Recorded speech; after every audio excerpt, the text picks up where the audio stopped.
On a Tuesday morning in September of 1978, a man named Gerald Tanner drove his county extension truck down the gravel lane of the Hensley farm and stepped out into the pale Ohio light with the unhurried confidence of someone who already knew how the conversation was going to end. He was 59 years old. He had been the Wayne County Agricultural Extension Agent for 21 years. He had watched farms survive and farms fail, and he believed with the particular certainty of a man who has been right about most things for most of his career, that he could tell the difference between the two. Within about 30 seconds of arriving, he stood at the fence line with his cap in his hand and 3 neighboring farmers standing behind him who had driven over. Because word had gotten around. Word always got around in Wayne County. 6 animals stood in the upper pasture, slate gray, broad-shouldered, heavy through the neck and chest, moving with the unhurried patience of something that had existed for 14,000 years and had no particular interest in explaining itself to central Ohio. They were water buffalo, Mediterranean stock imported from a Vermont breeder who had been trying to sell them for 3 years to anyone who would listen. They did not belong here. Everyone present understood that. The question was how to say it politely to a 47-year-old widow who had driven 920 miles in 2 days to buy them with what anyone could reasonably assume was every dollar she had saved since her husband Robert died. Gerald Tanner looked at the buffalo. He looked at Clara Hensley, who was standing at the pasture gate with a leather tally book in her left hand and no particular expression on her face. He put his cap back on. He told her that the Ohio Department of Agriculture had no inspection protocol for water buffalo milk. He told her that the Worcester milk hauler ran only Holstein tankers and would not retool for a 40-acre specialty operation. He told her that the closest Italian restaurant market was 86 miles away in Cleveland, and that Cleveland had no established buyer base for water buffalo cheese. He told her that by spring of 1980, she would be trying to sell these animals at salvage price to a zoo in Columbus or a traveling fair, and that when that day came, he wanted her to know that he had said this on a Tuesday morning in September, before witnesses, and that the offer to consolidate her acreage with Bert Calloway's operation to the north was still open and would remain open for another 60 days. He said all of this in a measured professional voice, not cruel, not malicious, just a man who believed he was doing someone a favor by being honest before she made things worse. Clara Hensley listened to all 6 points without blinking. Then she closed her tally book, looked at Gerald Tanner for a moment with dark, patient eyes, and said that she appreciated him driving out. Then she turned and walked back toward the barn. Gerald put his cap back on, nodded to the 3 neighbors, and drove home. That was the beginning of the story. But to understand the story, you have to go back 9 months earlier to a December evening in 1977, to a room in the Worcester Mennonite Care Home on the south side of town, where an old woman who no longer knew what year it was looked at her daughter and asked a question that changed everything. Barbara Hensley was 78 years old. She had Alzheimer's disease, which in those years was not always named, plainly often called hardening of the arteries or confusion of the mind or simply the forgetting. Most days she did not know what month it was. Most days she called Clara by the name of a cousin who had died in 1952. Most days she asked whether supper was ready when it was 7 in the morning and whether the cows had been brought in when there had been no cows on the property for 15 years. But on the evening of December the 4th, something shifted. Clara came in from the cold and sat in the chair beside her mother's bed, and Barbara looked up from her hands with eyes that were clear, completely clear, the way they had been before the forgetting came in, like weather off the lake, slow at first, and then total. Barbara reached out and took Clara's hand. Her voice was steady, no waver in it. She asked whether Clara had opened the box. Clara's breath caught. She asked which box. "The chestnut box," Barbara said. "The one your grandmother gave me. The one I gave you when I moved here in '71. Did you open it?" Clara had not opened it. It sat in the cedar chest at the foot of her bed. Had sat there for 7 years since the afternoon the care home attendants helped Barbara pack the last of her house, and Clara had carried the box up to her own room and set it inside the cedar chest, and not looked at it since. Not because she had forgotten it, because she was not ready. Because some things ask you to wait until you are strong enough to receive them. And Clara had spent 7 years wondering if she was strong enough yet. Barbara's hand tightened. Her voice came out almost urgent. "Open it," she said. "Your grandmother is asking when you are going to open it." The moment held. Then Barbara's eyes went soft and the clarity drained away the way it always did, like water finding its level. And she looked at Clara with the gentle, empty expression of someone who had just arrived somewhere unfamiliar and was trying to be polite about it. Clara drove home through the snow. She pulled into the gravel yard of the farm. She went upstairs, opened the cedar chest, lifted the chestnut box out with both hands, carried it down to the kitchen, made coffee, sat at the oak table that had belonged to Robert's grandfather, and untied the hemp twine that still bound the box, the way it had been bound when Rosa DeLuca crossed the Atlantic in 1898. Inside, she found 7 wooden molds, hand-carved from a single block of Italian alder, each one rubbed smooth from decades of use, small and simple and beautiful, in the way old tools are beautiful when they were made by hands that understood exactly what they were for. She found 3 packets of starter culture wrapped in beeswax paper. The handwriting on the labels dated 1897. The ink still dark. She found a recipe book.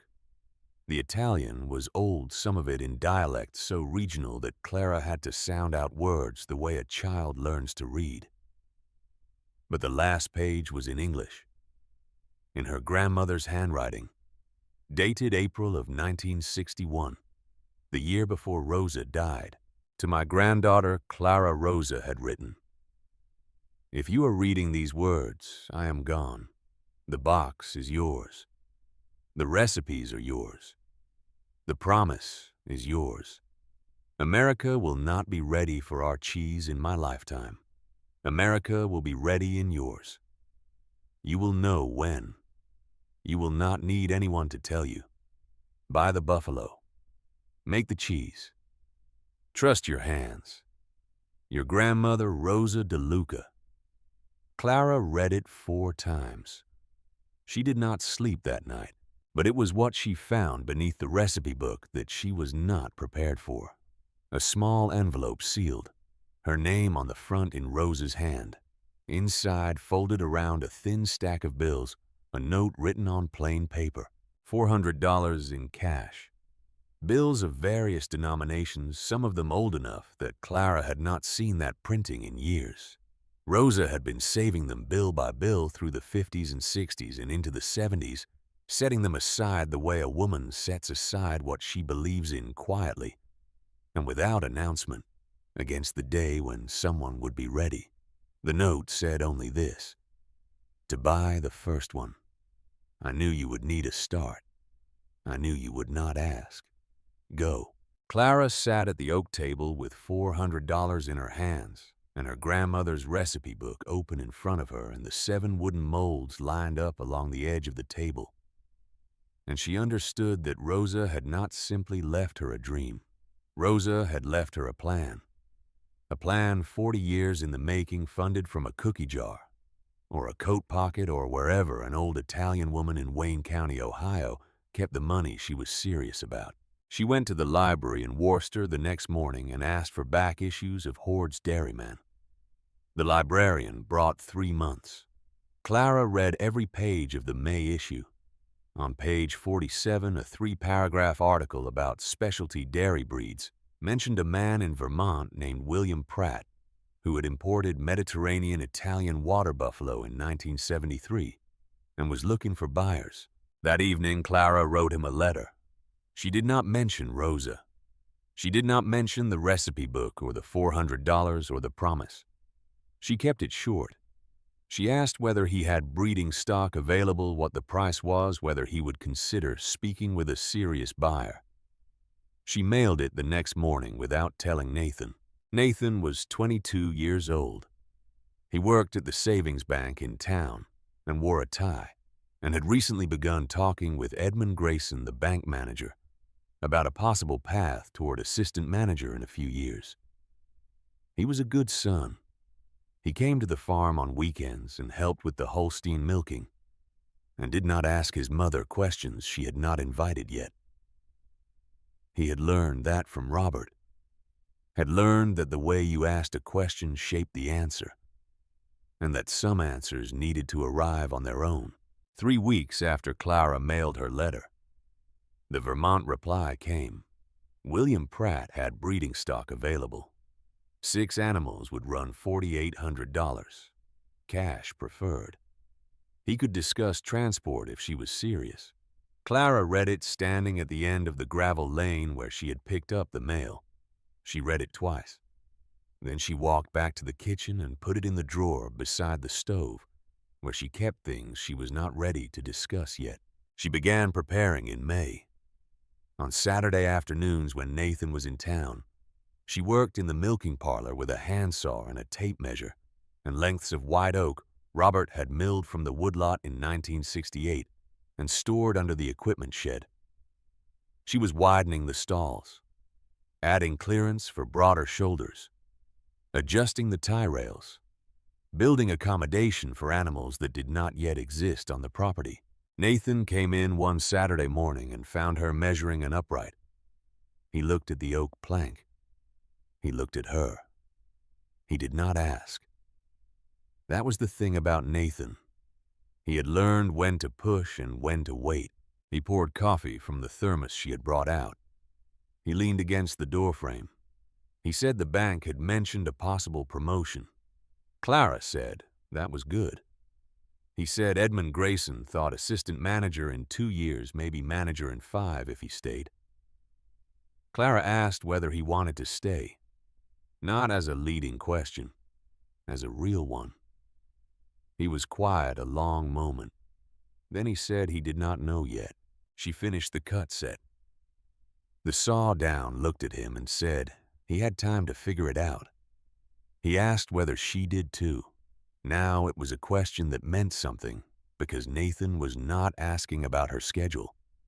He was asking about the farm, about whether there was something happening that he did not know about yet, about whether his mother was running 40 acres of Holstein dairy for the rest of her natural life, or whether she was building towards something she had not told him.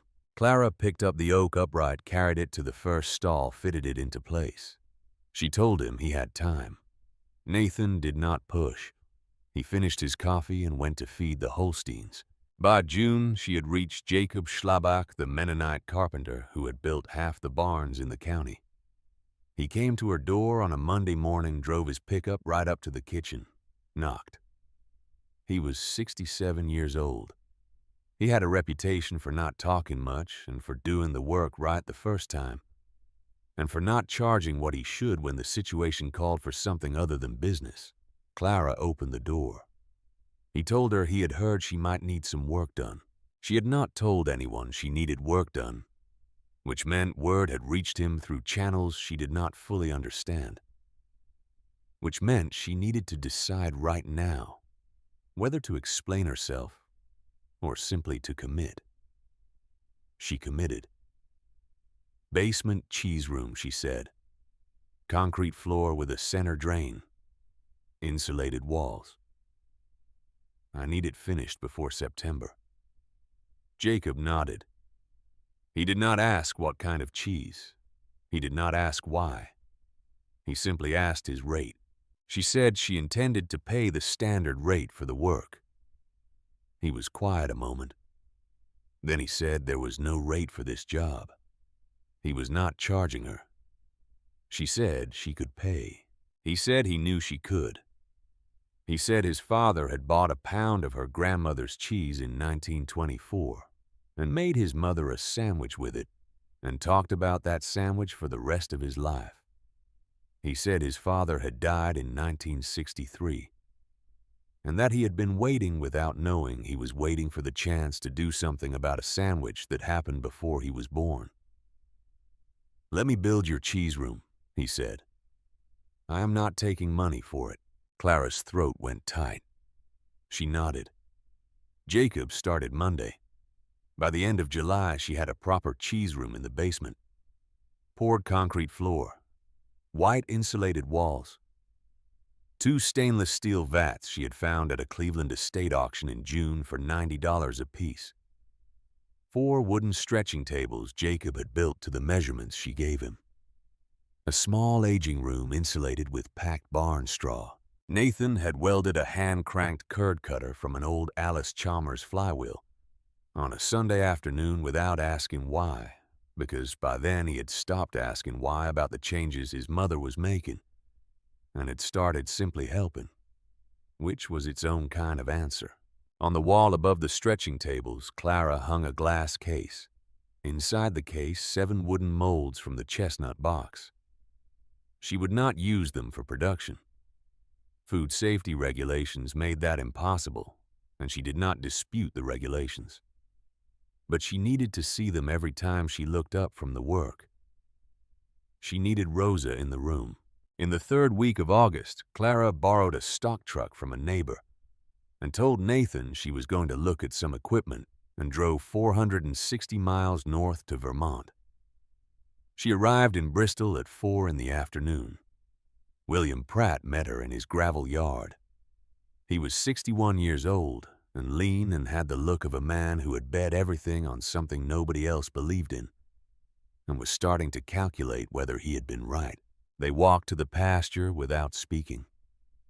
28 head of Mediterranean Italian water buffalo stood in the late afternoon light. Slate gray, most of them, some so dark they were almost blue at the edge of the coat. They moved slowly. They watched her with patient brown eyes, the kind of eyes that have no particular agenda and no memory of hurry. Clara walked among them for an hour. She put her hands on their shoulders, felt the bone structure through the thick coats. She checked udders. She watched how the animals stood together. Which ones led, which ones followed. Which ones held the herd in its shape. William Pratt walked at a distance and let her work. By the time the sun was down, she had chosen 6 animals. 3 bred heifers due to freshen in March and April. 2 dry cows, full sisters, steady and calm, and the kind of animals you built a herd around. And 1 young bull 18 months old, broad through the shoulder and deep in the chest. His coat so dark it held the last of the evening light like something had been poured into him. William Pratt had called him Anchor. Clara kept the name. They went back to this kitchen. She opened her purse, counted $4,800 onto the table. William counted it again. Then he looked up. He told her he wanted to say something. He said he had been trying to move surplus stock for 3 years and had not had a single serious inquiry in 18 months. He said her letter had been the first real offer he had received. He said he would have sold to almost anyone by now. But he wanted her to know she was the right person. He could see it. Clara's chest went tight. She said her grandmother had believed the day would come. William Pratt nodded slowly. He said it looked like her grandmother had been right. Loading took most of the next morning. Clara drove home through the night. Stopped once for fuel outside Akron. Once for coffee in the dark before the Pennsylvania line. She pulled into the gravel yard of the Hensley farm at 5:30 in the morning on the 5th of September, 1978. The grass was wet with cold dew. The first light was coming up pale over the back pasture. The kitchen door opened before she had shut the engine off. Nathan came out in his work coat, hair uncombed, coffee in one hand. He had heard the truck. He stood on the porch and looked at the trailer, and then at his mother, and then back at the trailer with an expression that said he had just understood that she had been lying to him for 4 months, not out of deception, but out of the particular privacy of someone who needed to finish building the thing before she could explain it. Clara dropped the pin at the back of the trailer and swung the ramp down. The first buffalo descended slowly, placing each hoof with the gravity of an animal that had nowhere it needed to be. Then the second, then the third. Nathan set his coffee down on the porch railing. He walked across the gravel and stopped 10 feet from the ramp and stood in silence for a full minute. When he spoke, his voice was quiet and steady. He asked what they were. Clara latched the ramp and turned to face him. She said these were what his great-great-grandmother had carried across the Atlantic in her mind in 1898. She said they were going to make her cheese. Nathan looked at the buffalo. He looked at Clara. He looked at the buffalo again. He asked whether anyone in the county knew. "Not yet," Clara said. "They will by Sunday." He thought about that. Then he picked up his coffee from the porch. Railing took a long drink, set it back down, and started to laugh. Not mockery, not disbelief. Just the sound of a man realizing his mother had been planning something for months, and he had missed every single sign. And he found that genuinely deeply funny. He pointed out that she had been modifying the stall since May. She confirmed it. He noted the cheese room Paul Miller finishing it in July. She confirmed that too. He mentioned the trip to Cleveland for equipment. She said 2 stainless vats and a hand crank, $90 each. He shook his head slowly. He said she was either the smartest woman in Wayne County or the craziest. She said they would find out. She climbed back into the truck and pulled out before he could ask anything else. He stood in the gravel yard in the early morning light and watched her go. By the time she brought the second load home that evening, 6 water buffalo were already grazing in the upper pasture, as though they had been there for years. And Donald Moore's brother-in-law had driven past. On Route 83, glanced through the fence, hit his brakes, and sat on the gravel shoulder for 30 seconds, staring at animals that had no business being in Wayne County, Ohio. Then he turned around and drove to Worcester. By 2 in the afternoon, the news had reached the diner on Liberty Street. By 4, it had reached the extension office. By 6, it had reached Gerald Tanner. Gerald was 59 years old. He had been telling Wayne County farmers what to do for 21 years. His brother-in-law, Bert Calloway, owned the biggest commercial Holstein operation in the county, 400 acres, 300 head. Gerald had been approaching the subject of Clara's 40 acres for 4 years since Robert died carefully, and sideways bringing casseroles his wife Helen made, asking whether leasing the back 20 made sense, suggesting that consolidation would let Clara live comfortably in Worcester and let Nathan have a real career instead of whatever this was going to be. Clara had thanked him every time and done none of it. And now she had 6 water buffalo. Gerald sat at his kitchen table at 6:15 with his cap in his lap. Helen was stirring beef stew at the stove. She did not turn around. She told him to say it. He said Clara had lost her mind. Helen set the spoon down. She turned off the burner. She turned around and looked at her husband. She told him that he was not to say that. Not about Clara. Not after what Clara had been through. She told him he was going to drive over there in the morning, and he was going to ask Clara what she had done, and he was going to stand there and listen to the answer without once opening his mouth to tell her she was wrong. Gerald sat with his cap for a long moment. Then he said he knew. Helen told him to go. He went the next morning, Tuesday, 7:30, extension truck. He found Clara at the south gate of the upper pasture, with her tally book just finishing an entry, not turning around. until she was done. She closed the book and walked across the wet grass to meet him. She did not open the gate. He took off his cap. He held it in both hands. He told her he had driven past, counted 6 animals come home, asked Helen to set him straight. He looked past her at the buffalo. He looked back at her. He used her first name. She told him she would like to keep this brief, and that she did not want coffee. He asked as plainly as he could manage what in God's name she had done. She crossed her arms. She told him the facts. 6 Italian Mediterranean water buffalo, purchased from a Vermont breeder named William Pratt. 3 bred heifers, 2 dry cows, 1 young bull. $4,800 cash paid in full. 920 miles hauled in 2 trips. The heifers would freshen in March. She was going to milk them by hand and make fresh Italian mozzarella from her grandmother's recipe. She was going to sell direct to Italian-American specialty buyers in Cleveland and Pittsburgh without involving the regional milk co-op. She was running it as a separate operation on the same 40 acres, and she was not asking anyone's permission. Gerald heard all of it. He took his cap off and put it back on. He ran through 6 objections, each one reasonable, each one the kind of thing a man says when he genuinely believes he is saving someone from themselves. Clara listened without blinking. When he finished, she told him she was not asking him to understand. She was telling him so he would not have to ask again. Gerald looked at the 6 animals for a long time. Then he said he could not stop her. She said she knew that. He said he could not help her either. She said she was not asking him to. He drove home.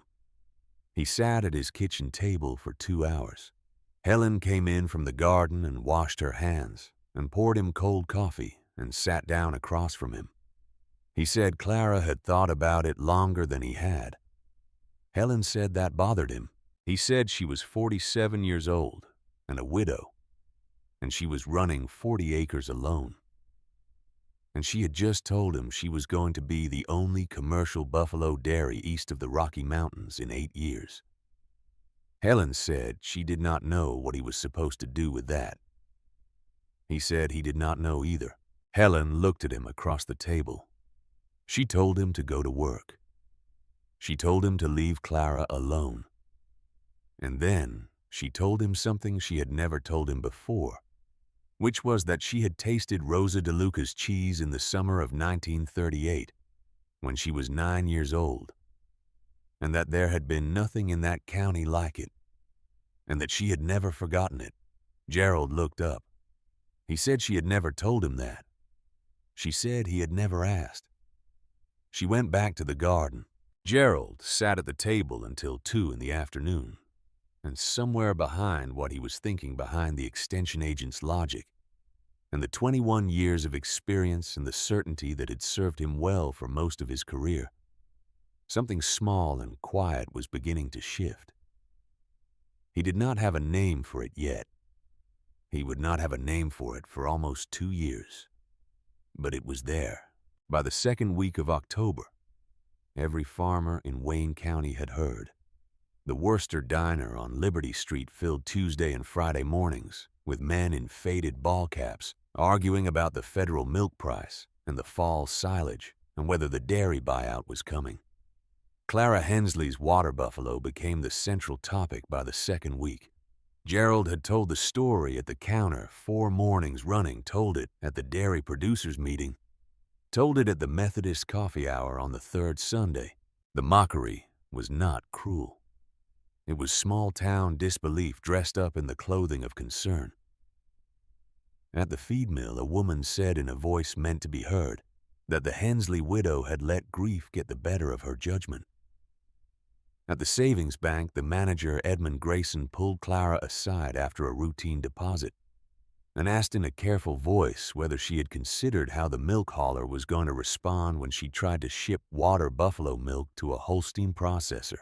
At the Methodist potluck on the 3rd Sunday of October, the pastor's wife took Clara's elbow in the fellowship hall and asked in a gentle voice whether the buffalo were something Robert would have approved of. Clara looked at her across the folding table.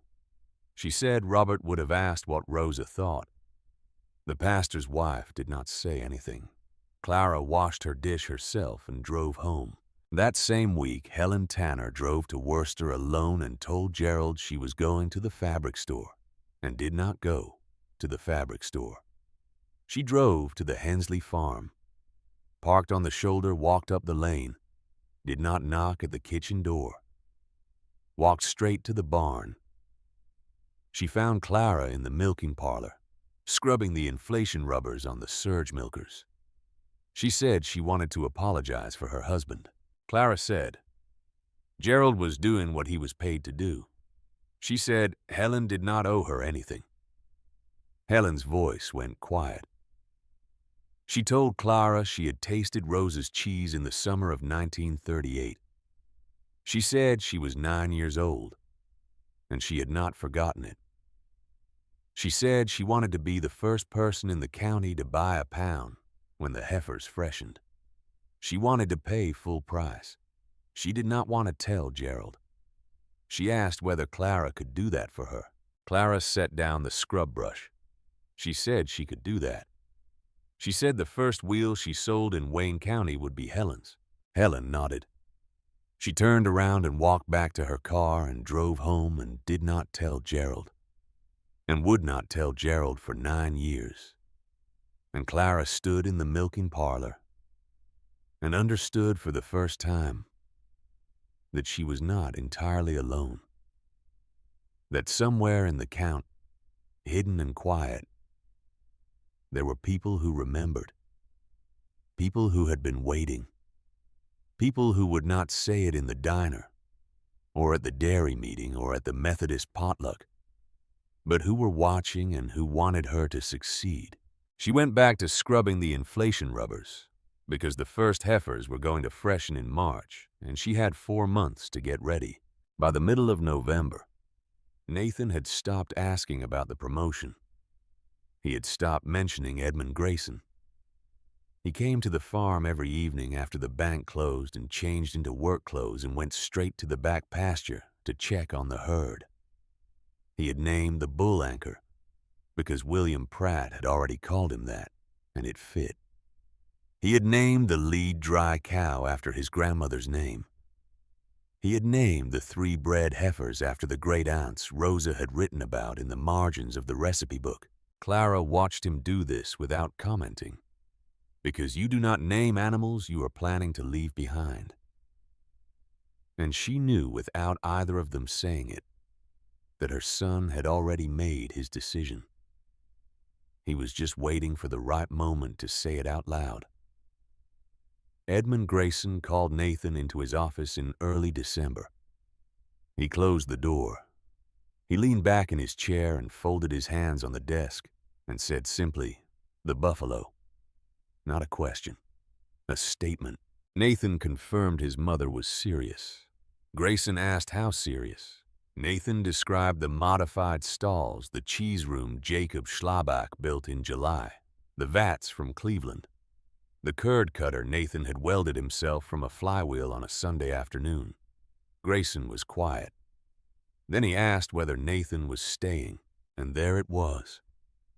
The question Nathan had been turning over since September, since the morning his mother pulled into the gravel yard at 5:30, with a truck full of animals nobody wanted, since he had stood in the early light and looked at the buffalo grazing and laughed. Not at his mother, but at himself.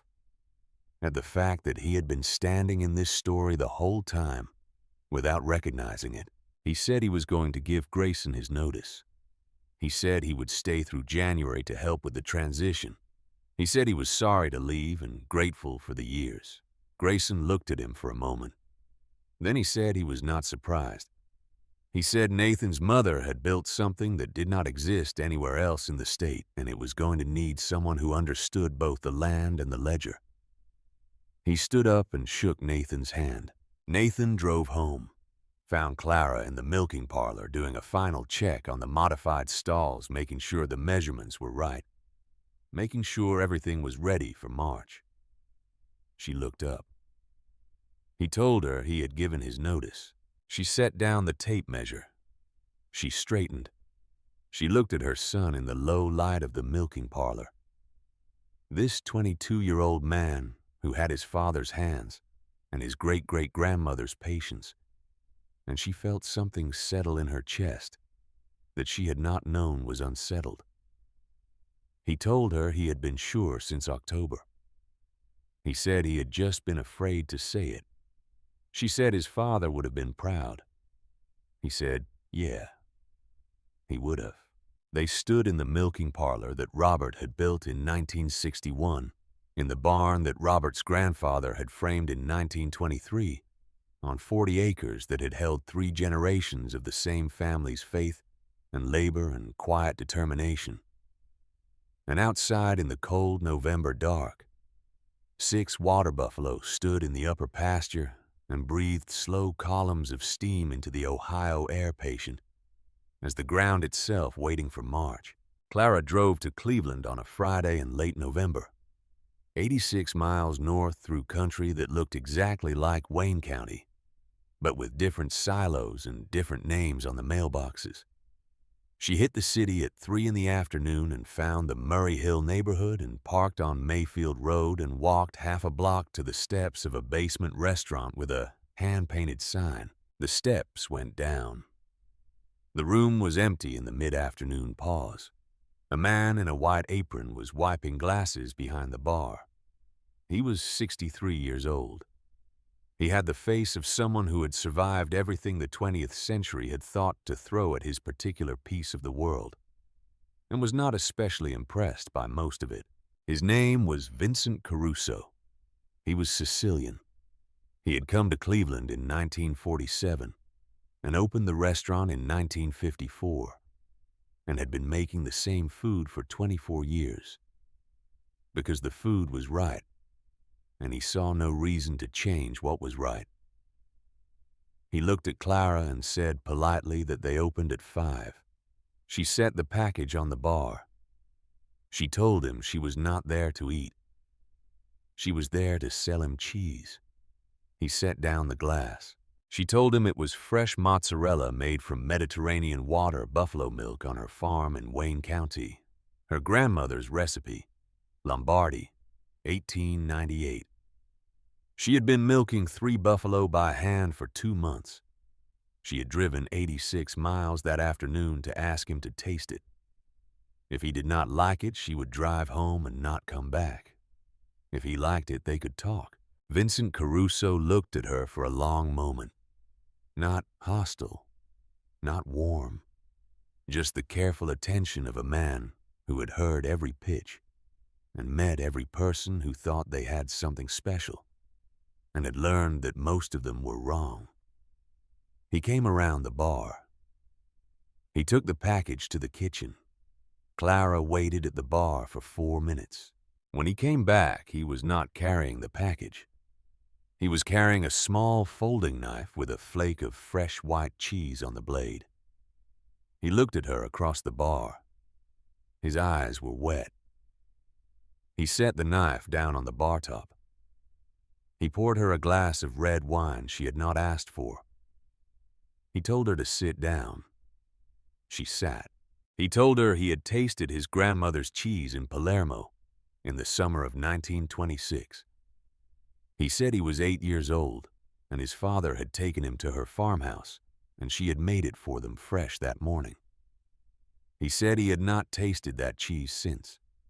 He said he had eaten what they called mozzarella in Cleveland and Pittsburgh and Chicago, and what the Italian importers shipped from New York at prices that should have guaranteed quality but did not. He said he had not tasted his grandmother's cheese in 52 years. He picked up the knife again. He looked at the white flake on the blade. He said, until today. He set the knife down. He looked at Clara Hensley, 47 years old, barn coat, Wrangler jeans, muck boots that had seen 1,000 mornings like this one. He said he would buy every will she could make. He said he would pay $7 a pound cash every Friday. He said he wanted 12 pounds the first week, 15 the second, and 20 by the end of May. Clara told him she could do 12. She told him 20 by the end of May was beyond the herd. By the end of summer, she could do 20. He said by the end of summer then, every week whatever she could bring. Cash. No contract. A handshake. He held out his hand. She shook it. She drove home that evening with $84 in tens and ones in an envelope on the passenger seat, the first commercial payment for water buffalo mozzarella in the state of Ohio. Not a check.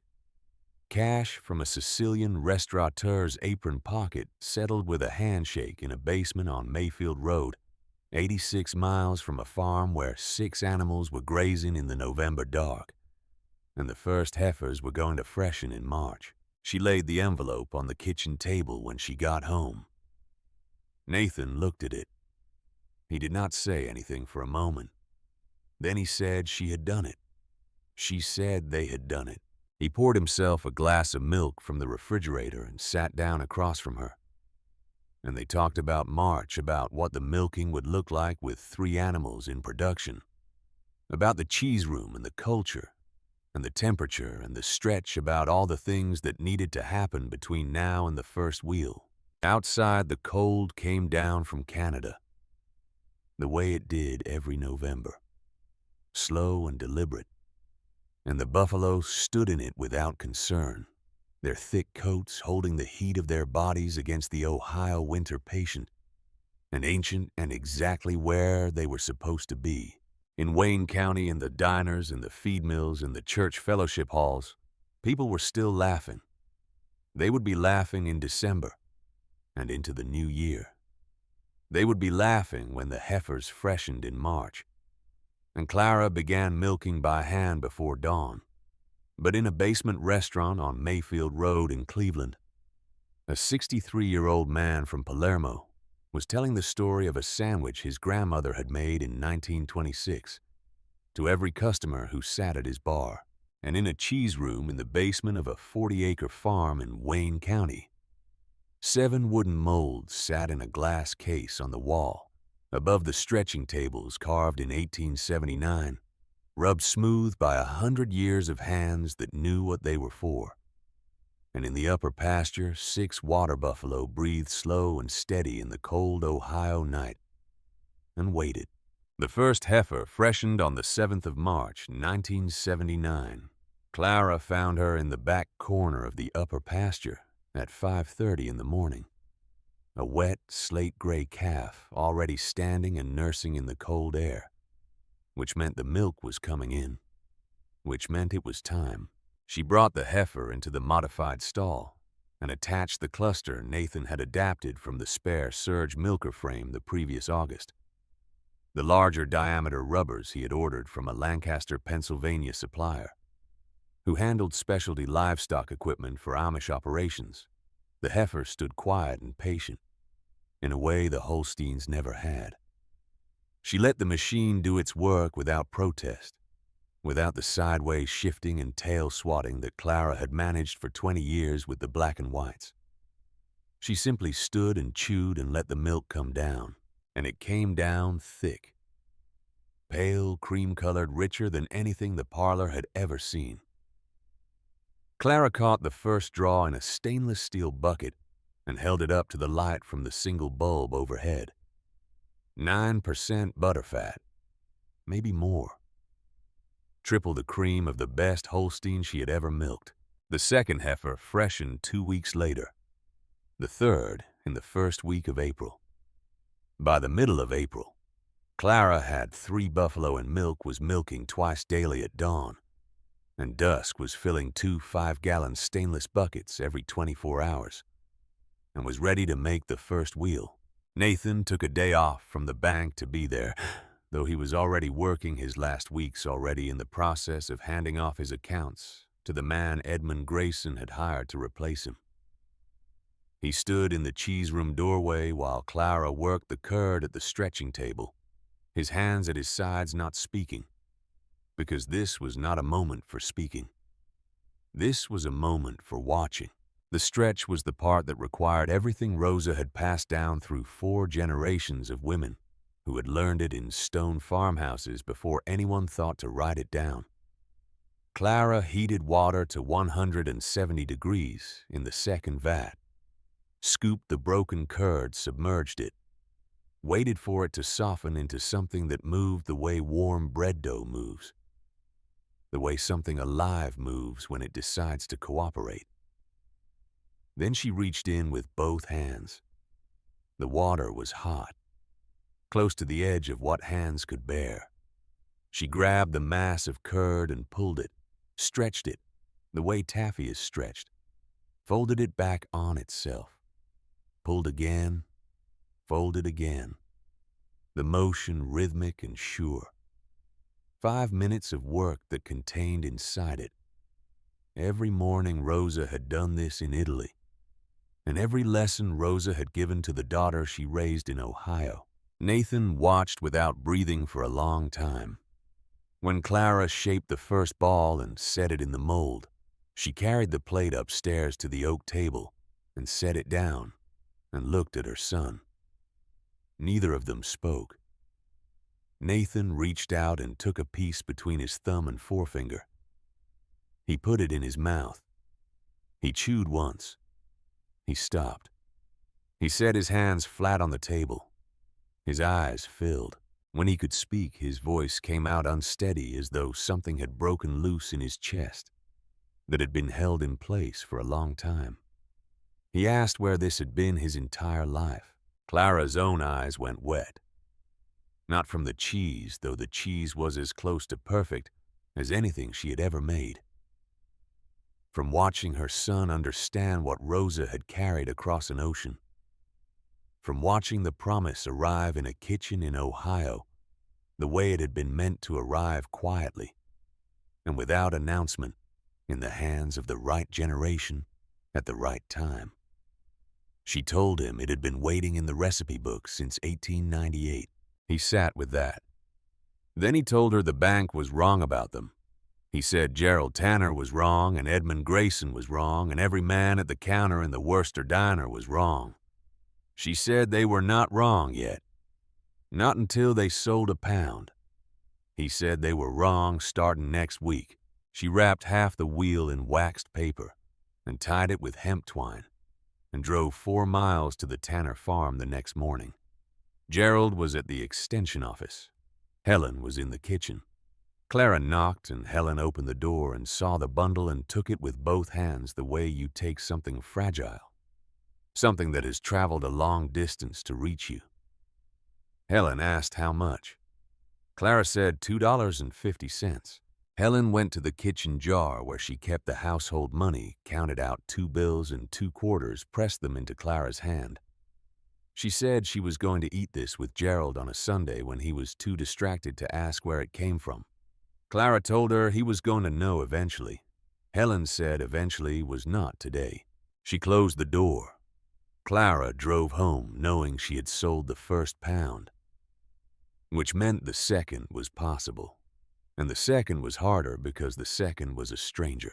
By the end of 1979, Clara was producing 22 pounds of mozzarella per week, supplying Vincent Caruso in Cleveland, and 3 other Italian restaurants she had found through word of mouth, and 2 drives into the city with samples in brown paper bags. Annual gross on the Buffalo line was just under $6,000. On the back of 3 milking animals on 40 acres, that was 11% of total farm revenue. She wrote that number in her tally book and underlined it twice, because 11% on 3 animals was a direction, and a direction given enough time becomes a destination. The winter of 1979 into 1980 was cold in the way Ohio winters are cold. Deep and gray and settled, the kind of cold that does not apologize for itself. The buffalo handled it without difficulty. Their thick coats held against temperatures that sent the Holsteins crowding together against the far wall of the barn. They stood in the snow and chewed their cud with the unhurried calm of animals that had been bred for harder climates than this. and found Ohio winters relatively mild by comparison. Clara was beginning to understand that she had chosen the right animal for reasons she had not fully known when she chose them. Then came the night in the second week of March 1980 that she had not prepared for. She woke at 2:45 in the morning to a sound she could not immediately identify. Not a sound so much as an absence of sound. A break in the rhythm of the farm at night. The particular silence that means something is wrong. She was dressed and out the door in 4 minutes. She found the lead dry cow she had named after her grandmother in the far corner of the upper pasture, lying on her side, her breathing shallow and labored, her sides distended with the tight, drum-like pressure of severe bloat. Clara had left the alfalfa gate unlatched the previous evening. Her first major mistake in 18 months of running the herd. The cow had grazed on fresh alfalfa for hours without supervision, and the gas had built up in her rumen until it was compressing her organs from the inside. Clara knelt in the mud and put her hands on the animal's side and felt the tightness of it, and understood what she was dealing with, and understood also that she was alone, that it was 2:45 in the morning, and that if she could not get a trocar into that rumen in the next 30 minutes, the cow would die. She ran back to the house. She found the emergency veterinary number posted beside the telephone. She dialed. No answer. She tried the secondary number. 14 rings and nothing. She stood in the kitchen with the telephone in her hand and looked at the clock on the wall. 2:51 in the morning. She had watched Robert use a trocar on a bloated Holstein once in 1968. She had been standing in the parlor doorway. She had not been paying close attention because it was Robert's thing, the veterinary decisions, the emergency procedures, the calls made at 3 in the morning when the situation required them. She had been the one who ran the books and managed the milk schedule and kept the records and baked the bread and raised Nathan and did the other 100 things that kept a farm family alive. She had not been the one with the trocar. She was now the one with the trocar. And the animal she needed to save was the foundation of the herd. She had spent $4,800 on every dollar of 3 years of savings, plus the $400 Rosa had left her. The animal whose milk and calves would determine whether the next 5 years worked or did not work. She stood in the kitchen with the telephone in her hand for what felt like a long time, but was probably less than a minute. Then, she dialed the number she had told herself she would never need to dial. Gerald Tanner answered on the 3rd ring. His voice was alert in the way that farm men's voices are always alert at 3 in the morning because 3 in the morning is never good news. And they have spent their lives knowing it. She told him her name and told him she had a severely bloated animal and could not reach the vet and needed someone who knew what they were doing. There was a brief silence. Then he said he would be there in 15 minutes. He was there in 12. He came through the pasture gate at a walk bag in hand, wearing his work coat over his pajamas. And he did not look surprised or judgmental, or anything other than focused. He knelt beside the animal, listened to her gut, pressed his palm against her side, assessed the situation with the practiced efficiency of a man who had been dealing with livestock emergencies for 30 years. He did the procedure. It was not clean work, and it was not quiet work, but it was competent work, and by 4:30 in the morning the animal was breathing normally, and her sides had eased and the crisis had passed. When he finished, Gerald packed his bag and stood up and looked at Clara across the animal's back. She told him what she owed him. He said there was no charge. He picked up his bag and walked back through the gate and got in his truck and drove home. He did not say anything about why she had called him instead of someone else. He did not make anything of the fact that she had called him at all the man who had stood at her fence in September of 1978 and listed 6 reasons she was going to fail. He simply came when she called and did what needed to be done and left. Clara stayed in the pasture until it was fully light. She sat in the wet grass beside the animal that was now breathing easy and chewing with the tranquil concentration of a ruminant that had no memory of the crisis it had just survived. She watched the gray light come up over the back field and the frost burn off the grass, and the rest of the herd begin to move toward the water trough. She had been close to something the night before, sitting in the mud in the dark, waiting for Gerald's headlights at the end of the lane. She had been close to the version of this story where she called it a mistake and sold the animals and went back to the Holstein dairy and told no one how close she had come to believing Rosa was wrong about the timing. She had not made that call. She had made the other one. She got up, brushed the mud off her jeans, and went back to the barn to start the morning milking. She did not call Gerald to thank him. She thought about it. She decided that what had happened in the pasture at 3 in the morning did not need to be made into anything more than what it was, which was 2 people who had known each other for years doing what the situation required. That understanding, unspoken, seemed to her more honest than anything words would have made of it. 11 months later, in January of 1981, an envelope arrived from the Ohio Department of Agriculture. Clara opened it at the kitchen table. It was a cease and desist notice. The department had been alerted to the existence of a commercial dairy operation in Wayne County producing milk from water buffalo, a species for which no inspection protocol existed under current Ohio dairy regulations. Clara had 30 days to cease production or bring her operation into compliance with applicable state standards. She read it twice. Then she set it on the table and poured herself coffee and thought about it for an hour. Nathan came in from the morning milking and read it standing at the counter. He set it down and looked at his mother. She told him she was going to find out who made the call. It took him 4 days. The answer came through a friend of a friend who worked in the county clerk's office and had no particular loyalty to the official channels of information in Wayne County. The complaint had originated with a member of the County Agricultural Advisory Board. That board member was the brother-in-law of Bert Calloway, whose 400-acre Holstein operation sat to the north of Clara's 40 acres, and who had been trying for 5 years through various means, first direct offers, and then through Gerald's approaches, and then a one-time legal consultation Clara had never heard about until this moment, to acquire the Hensley property. Bert Calloway had not filed the complaint himself. He had made a phone call to a brother-in-law who sat on a board that had a contact at the department in Columbus, and that contact had found a regulation that fit. And the letter had arrived in Clara's mailbox on a Tuesday morning with the official seal of the state of Ohio on the envelope. Clara looked at that information for a long time. She thought about calling a lawyer.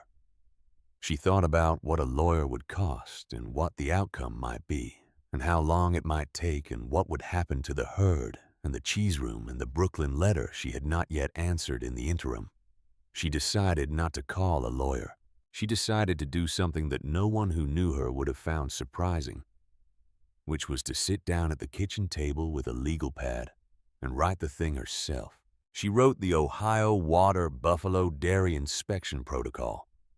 She wrote it over 6 weeks working at the kitchen table after dinner, working from the Holstein inspection standards she knew by heart, and the USDA dairy regulations she had obtained from the county agricultural office, and the veterinary literature on water buffalo dairy production she had requested from Ohio State University through the Worcester Public Library. She wrote it carefully and completely detailing milk testing procedures and cooling requirements and bacterial count thresholds and sanitation standards for the equipment and the cheese room. All of it grounded in the Holstein framework, because the principles were the same, even if the animal was different. She added sections on butterfat measurement protocols appropriate to the higher fat content of water. Buffalo milk sections on seasonal production.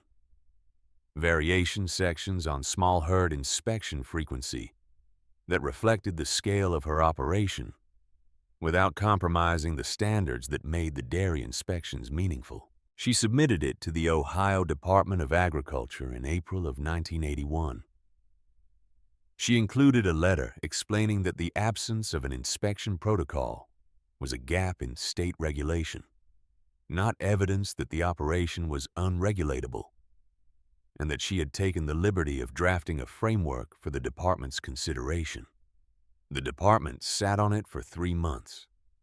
Then they adopted it with minor modifications as the official Ohio standard for water buffalo dairy operations. It became the first such protocol in the United States. Clara never mentioned this at the diner, or at the Methodist potluck, or at any gathering where it might have been taken as a point scored in a contest she did not consider herself to be in. She wrote it in her tally book in her small, precise handwriting, and drew a line under it, and moved on. Nathan had formally quit the bank in late January and was working the farm full-time by February. He had said goodbye to Edmund Grayson on a Friday afternoon, and Grayson had shaken his hand and told him his mother had built something that would need someone who understood both the land and the books. Nathan had thanked him and meant it. He had driven home and gone straight to the barn and not looked back. Ruth Albrecht drove into the gravel yard on a Saturday morning in May of 1981 in a small pickup truck. She was 26 years old. Mennonite had grown up on a dairy farm 20 miles east.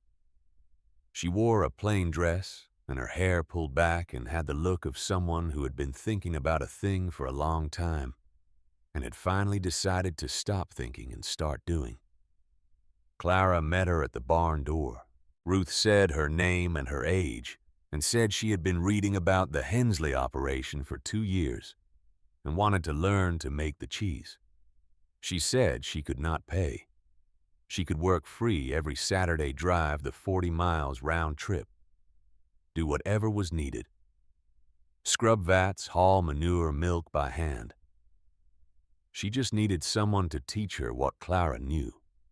Clara looked at her for a moment. Then she told her to come inside, and she would pour coffee. Ruth came in. They sat at the oak table. Clara told her that she would teach her everything Rosa had taught through the recipe book, everything Clara had learned in 3 years of making the cheese by hand. She said she would not take $1 for it. She said there was one condition. Ruth waited. Clara said that when Ruth had her own operation, when the next woman drove to her gate asking to learn, Ruth would teach her the same way, free, with the same condition. That was the chain. That was how the knowledge stayed alive, not through money, through hands. Ruth said she would not break it. Her eyes were steady when she said it. She came every Saturday for the next 4 years, and she did not break it. By the end of 1982, the herd was 22 head. The cheese line was 24% of total farm revenue. By the end of 1983, 29 head and 31%. The Holstein herd on the same 40 acres was carrying the same milk price it had carried in 1978, which was not the same price it had been in 1975, and was certainly not the same as it had been in 1970. And the direction of that line was not in question. Every serious dairy farmer in Wayne County understood the mathematics of the federal milk pricing system by this point. They had lived inside those mathematics for the better part of a decade. The government set the price. The hauler set the schedule, and the farmer set his expenses as low as he could manage and hoped the gap between what the milk brought and what the operation cost stayed on the right side of zero. Bert Calloway had been running 400 acres and 300 head of Holstein for 20 years. He was a serious farmer. He was not a foolish man. He had made reasonable decisions about equipment and expansion at reasonable times, based on reasonable projections of where the federal milk price was going. He had borrowed money at reasonable interest rates by the standards of the mid-1970s, and then the interest rates had stopped being reasonable in 1979 and had not come back down, and the milk price had continued its quiet drift in the wrong direction. And by 1983, Bert was refinancing for the second time. He drove to Clara's gate in the fall of 1983, wore a dark suit that looked like it belonged at a funeral, walked through the gate without asking, which was the kind of thing Bert Calloway did, because he had always walked through gates without asking and no one had ever stopped him. Clara met him at the cheese room door. He told her he had a clean cash offer on the 40 acres, $300,000, more than the land had ever been worth. She could be in a comfortable house in Worcester by Christmas. She could let Nathan have a real career. She could take care of her mother. He said it the way he said everything, which was with the authority of someone who had always known what things were worth and what people needed, and who was doing whom a favor. Clara did not unlatch the screen door. She said she appreciated the offer. She said the answer was no. She said the answer was going to be no every time anyone asked in any year for the rest of her life. She said she was not leaving the 40 acres while she was alive, and she would like him to pass that along to whoever had suggested he come. And she wished him a good afternoon. He stood for a moment with the particular stillness of a man who is accustomed to being heard, and is processing the fact that he has not been. Then he said he would be back. She said he would be wrong about that. She went inside and closed the door. Within a week, every farmer in Wayne County had heard about the exchange. Some of them stopped laughing about the buffalo for the first time in 5 years. Some of them did not. But the laughter had a different quality now, the way the laughter at a poker table changes when someone turns over a hand that surprises the room. Not disbelief anymore. Something more complicated. The federal dairy buyout program came in 1986, but its shadow fell across 1984 and 1985 as clearly as if it had already happened, because farmers who understood the direction of things were already beginning to make calculations about whether staying in the Holstein business made sense. 17 Wayne County dairy operations would eventually take the buyout when it came. Several of them had already begun the conversations with their bankers in 1984. Bert Calloway refinanced for the third time in early 1985. Nathan heard about it through Edmund Grayson at the bank, not as gossip, but as a fact that Grayson mentioned quietly to Nathan one afternoon in February when Nathan came in to discuss the farm's operating note renewal. Grayson said Bert had come in the previous month and that the regional office was beginning to ask questions about collateral. Nathan drove home and told Clara. She wrote it in her tally book. She drew no conclusions around it in writing. The conclusions were self-evident and she had no interest in enjoying them. What she had interest in was February of 1985, when she sat down with the tally book and did the calculation she had been building towards since 1978. The herd was 41 head. The cheese line was 43% of total farm revenue. The Holstein line was 57%. The gap was 9 percentage points. She circled the 43, drew a line under it, and wrote in the margin the year she believed the lines would cross. She closed the book and put it in the drawer, and did not mention it to Nathan. What she did not know in February of 1985, what she would not know until Nathan came home one afternoon in March and sat down at the oak table with a particular expression on his face.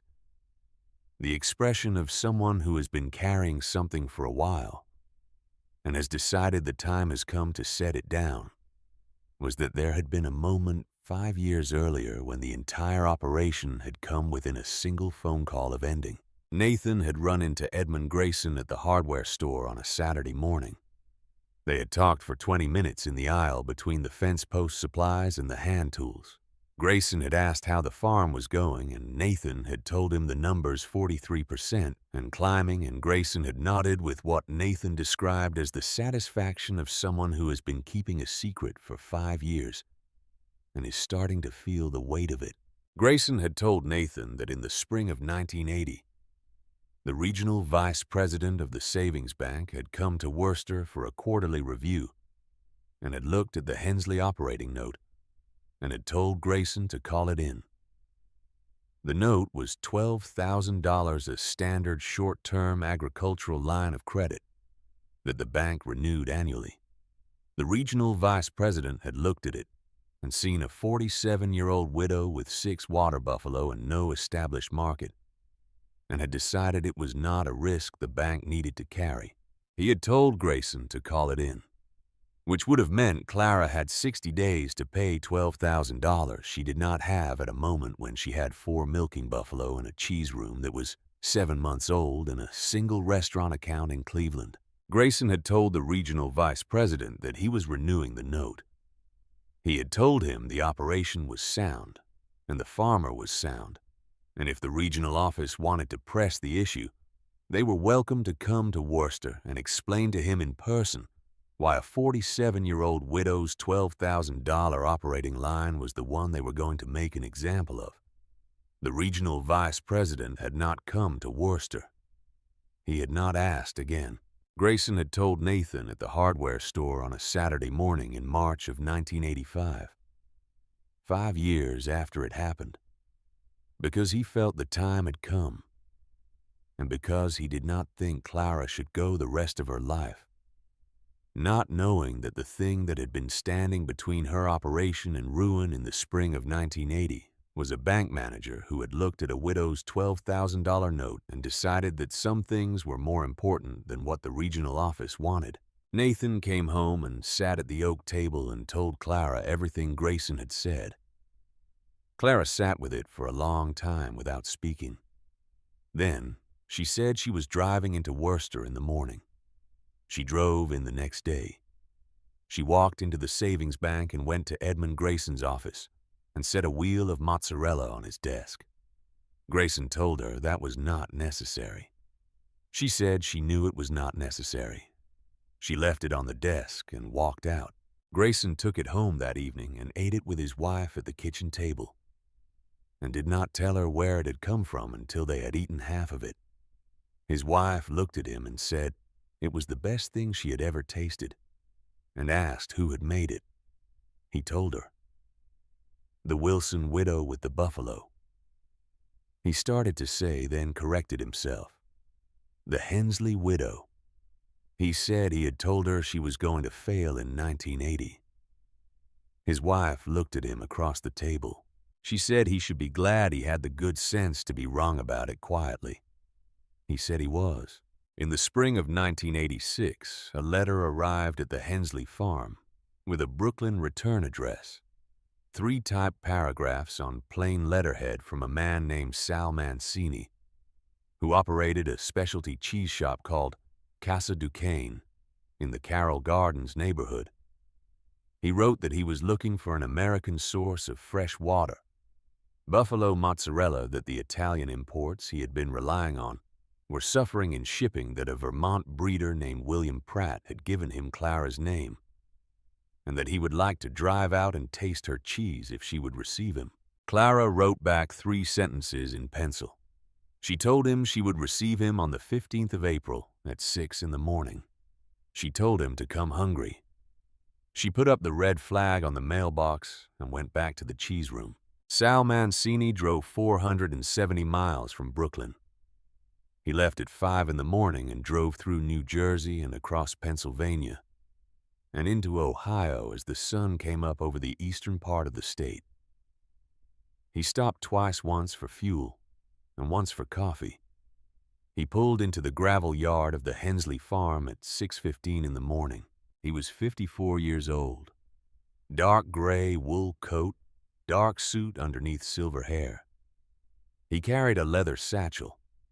He looked like a man who understood that when you drove 470 miles to ask a widow farmer in Ohio to sell you cheese, you arrived looking like someone who could pay for it. Clara came out before he knocked. Barn coat, wool sweater, jeans, boots that had seen 1,000 mornings like this one. She told him to come in and said she had coffee. He came in. They sat at the oak table. He looked around the kitchen. The way people look at a place when they are trying to understand what kind of people lived and worked there. He looked at the framed photograph of Robert on the wall above the refrigerator. He looked at the 7-year almanac stack on the shelf by the door. He looked at the leather tally book on the counter. He told her he had tasted his grandmother's mozzarella in Naples in 1939 when he was 7 years old. He said she made it fresh every morning in a stone kitchen outside the city, and he had not tasted anything like it since. He said he had come to Clara not only because William Pratt had recommended her, but because he had been looking for that specific thing for 15 years and had begun to believe it did not exist on this side of the Atlantic. Clara told him she would like to show him the operation before he tasted anything. She said she wanted him to understand what he was buying before he decided whether he wanted it. He said that was exactly right. They spent the morning walking the farm. Nathan was already in the milking parlor when they came through, and Clara introduced them. Sal watched Nathan work the morning milking, watched the milk come down slow and thick and cream-colored, caught some in a stainless cup, and held it to the light of the open barn door, and said nothing, just held it and looked at it. Then Clara brought him down to the cheese room. He stopped when he saw the glass case on the wall. He walked to it and stood in front of it for 2 full minutes without speaking. The 7 wooden molds inside, hand-carved from Italian alder in 1879, rubbed smooth by a century of hands. When he turned around, his voice was quiet. He said his grandmother had kept molds like those in her kitchen in Naples. He said they had been destroyed in 1943, when the city was bombed and her farmhouse was burned, and everything in it was lost. He said he had not seen molds like those since he was a boy. He said, "Thank you for showing me this."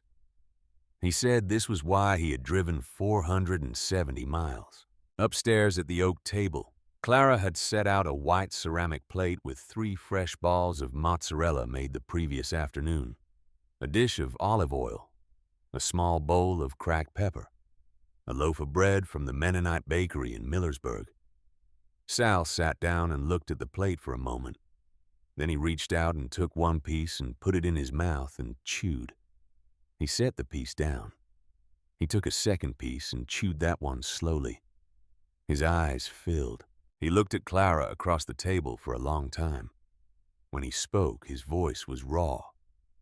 The voice of a man who has been waiting for something for 15 years and has just found it, and is not entirely sure what to do with the feeling.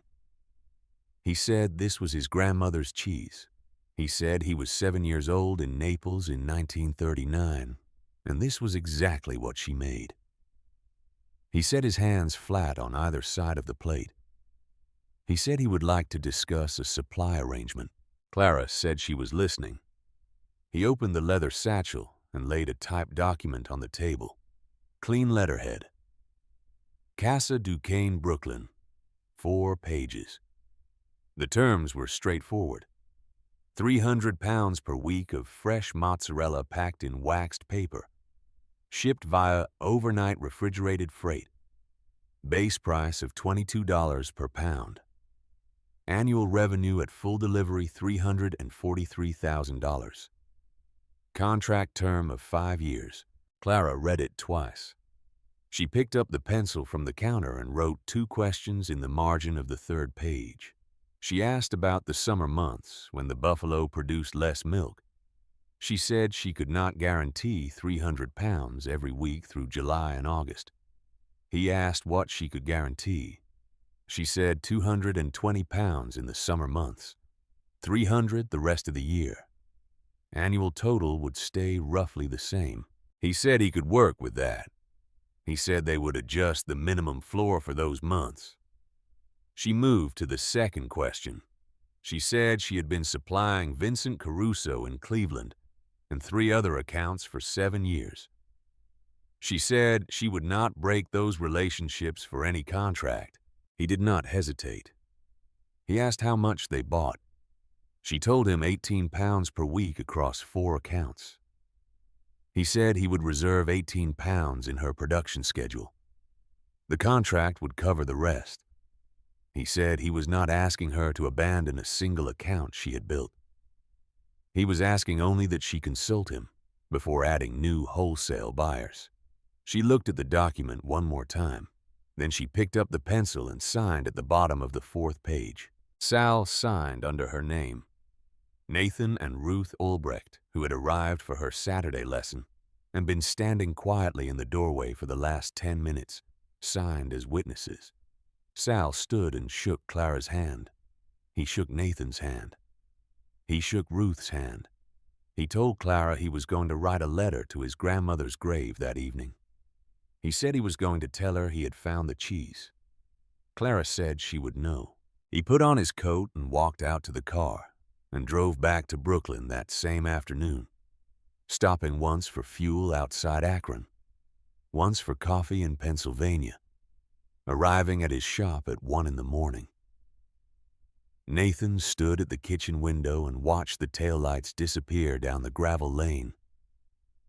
Then he came back to the table and sat down across from his mother. He told her she had done it. She told him they had done it. He looked at the signed document on the table. $343,000 a year.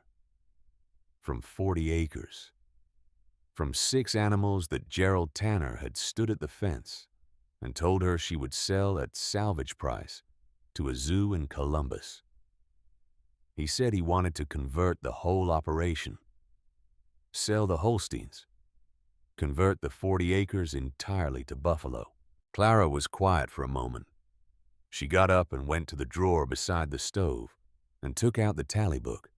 She opened it to the page where she had written the number and circled it and drawn the line and written the year in the margin. She turned the book around and set it on the table in front of him. The year she had written in the margin was 1986. Nathan looked at it. He looked at his mother. She said it looked like she had been right about the timing. Outside in the back pasture, 41 water buffalo grazed in the late afternoon light. Patient and unhurried and exactly where they were supposed to be.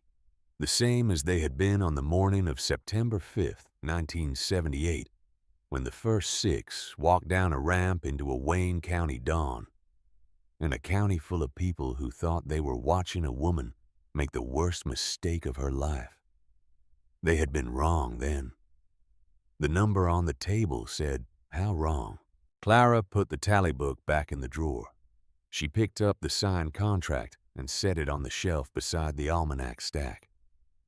Then she went to start the evening milking because the animals did not care about contracts and the milk did not wait. And there was work to do, the same as there had always been. Work to do. The same as there would always be work to do. And that was not a complaint. That was the point. The federal dairy buyout program arrived in 1986, the way most government programs arrive in farm country, which is to say that the paperwork came first and the relief came later. And in between there was a season of decisions that no farmer makes easily, because the decision to take the buyout is also the decision to admit that the thing you have been doing is finished. 17 Wayne County dairy operations took it that year. Some of them had seen it coming for 2 years. Some of them signed the papers feeling relief they were surprised to feel. Some of them drove home from the county agent's office and sat at their kitchen tables and did not speak to their wives for a long time. The federal Class 1 milk price stayed at $12 per hundredweight. It did not recover that year, and it would not recover the year after. The mathematics of a mid-size Holstein operation in central Ohio in 1986 were not mathematics that worked in the farmer's favor. And the men who had been running those operations for 20 and 30 years understood mathematics well enough to know when the numbers had turned against them, for good. Bert Calloway was not a stupid man. This is important to understand because the easiest version of this story makes him a villain. And villains are often assumed to be stupid, and Bert was not.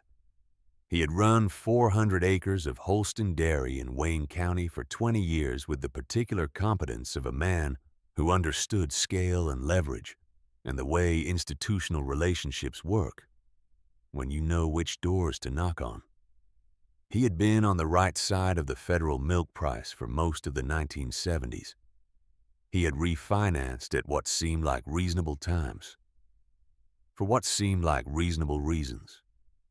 And the interest rates had not cooperated, and the milk price had not cooperated.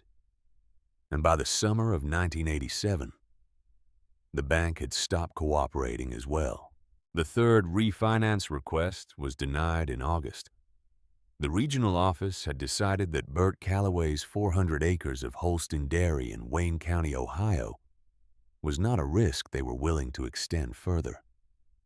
They had looked at the numbers the way banks look at numbers, and they had reached the conclusion that the numbers did not support confidence, and they had communicated this to Edmund Grayson in a letter that Grayson had read 3 times before picking up the phone to call Bert. Grayson told Clara about it in September, not as gossip, but because he felt she had the right to know given everything. He said it simply and without editorializing. He said Bert's operation was going to be liquidated before the end of the year. He said the bank was going to take the land. Clara listened. She thanked him. She drove home and wrote the date in her tally book and drew no line under it. On a Tuesday morning in November of 1987, Bert Calloway drove his pickup to the Hensley farm. It was not the dark suit this time. It was work clothes worn at the knees. The kind of clothes that belong to a man who has spent 40 years doing physical labor and still dresses for the work, even when the work is no longer his to do. He parked at the gate and got out and stood there for a moment with his cap in his hand. Nathan saw him from the barn and came to the gate. He did not open it immediately. Bert said he was not there to cause trouble. He said he knew what he had done, and he was not going to pretend otherwise. He said he had heard from people in town that the Hensley operation was growing and that they might need an extra hand for the herd work, the physical labor, the fence maintenance, and the feeding and the pasture rotation. He said he knew buffalo. He had read everything he could find on them in the past 2 years because he had been watching what was happening on the 40 acres to the south of him, and he understood the animal well enough to be useful. He said he would work for standard day labor wages, and he was not asking for anything else. Nathan looked at him for a long time. Then he went to the barn and found his mother. Clara came to the gate.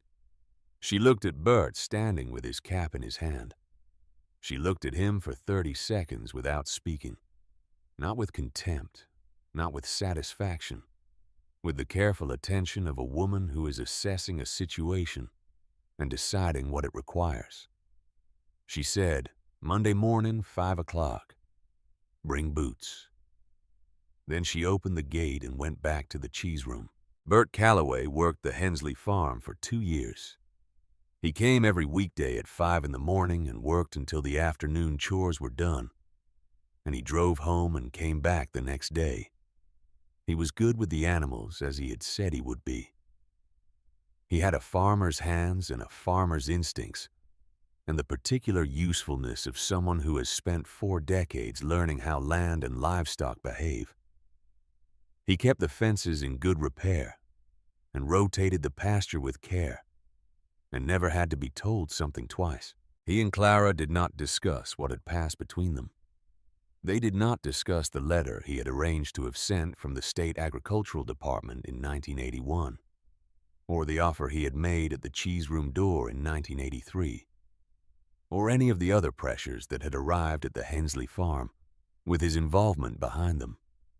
They discussed the herd and the pasture and the fence and the work, and that was what there was to discuss, and both of them understood that this was the appropriate arrangement, and neither of them moved to change it. There was an afternoon in the second year when Bert was repairing a section of fence along the north boundary, the line between what had been his land and what was now the bank's, and eventually would be subdivided and sold to a developer from Columbus. He worked the fence line for 3 hours without stopping tightening the wire and resetting the posts, and Clara watched him from a distance for a few minutes without his knowing she was watching. She did not know exactly what she felt watching him. It was not triumph, and it was not pity. It was something more complicated than either the feeling you get when you have been in a long contest with someone, and the contest has ended, and the ending is not what either of you expected, and you are both still standing in the field. She went back to the cheese room. She had work to do. On a Saturday afternoon in October of 1988, Gerald Tanner drove to the Hensley farm and parked at the gate and walked up to the barn and found Clara in the cheese room. She was working curd at the stretching table, her hands moving through the hot water in the steady, practiced rhythm of someone who has done this 10,000 times and stopped counting. He stood in the doorway for a full minute. She knew he was there. She kept working. Then he said her name. She did not stop the stretch, but she looked up. He said he had been thinking about Robert. He said he had been thinking about what he should have said to her in September of 1978 when she stood at that gate with her tally book, and he listed 6 reasons she was gonna fail. He said he knew now what he should have said then. He said he had not known in April of 1979 when she sold the first wheel in Cleveland, and he had not known in 1980 when he drove out in the middle of the night and helped her save an animal, and drove home without saying what he was thinking. He said he had not known because he was the kind of man he was, and being that kind of man had taken him a long time to see clearly. He said he was not asking forgiveness.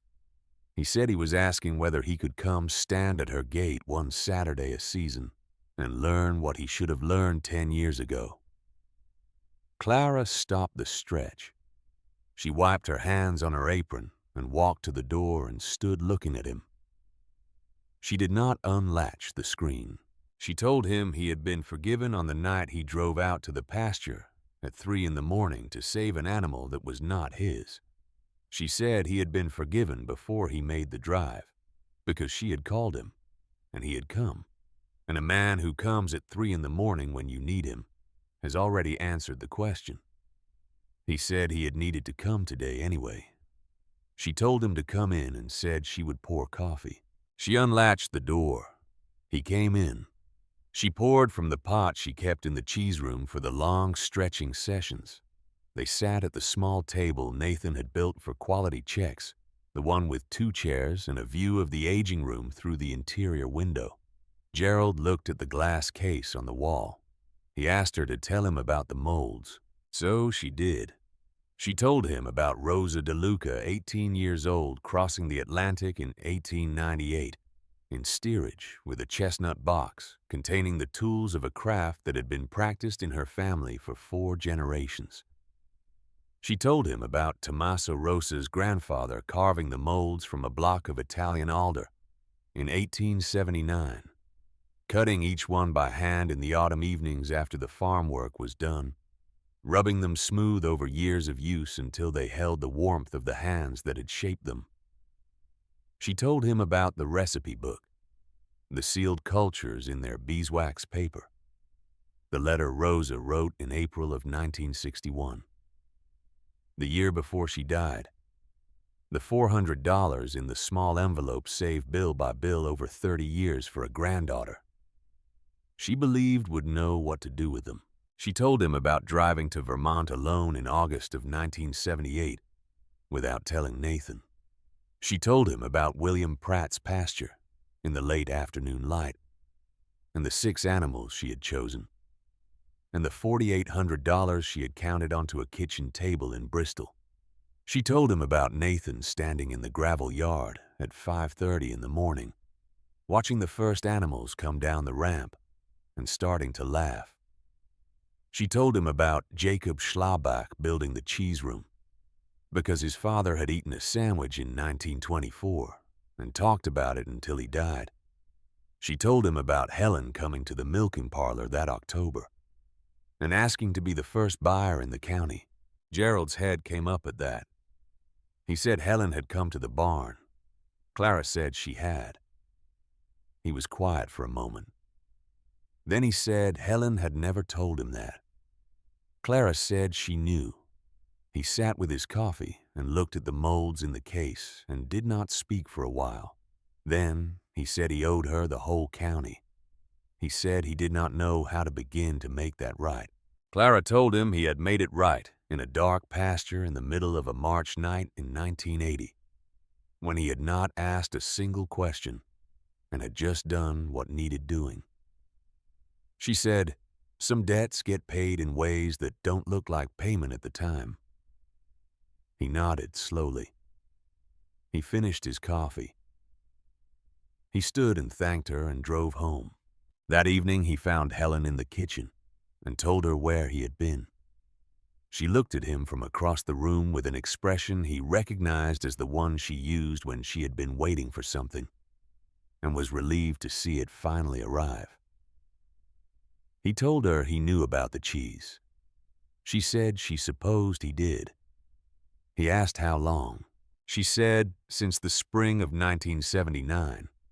She said she had bought a pound every week or so when she could get to the farm without him knowing.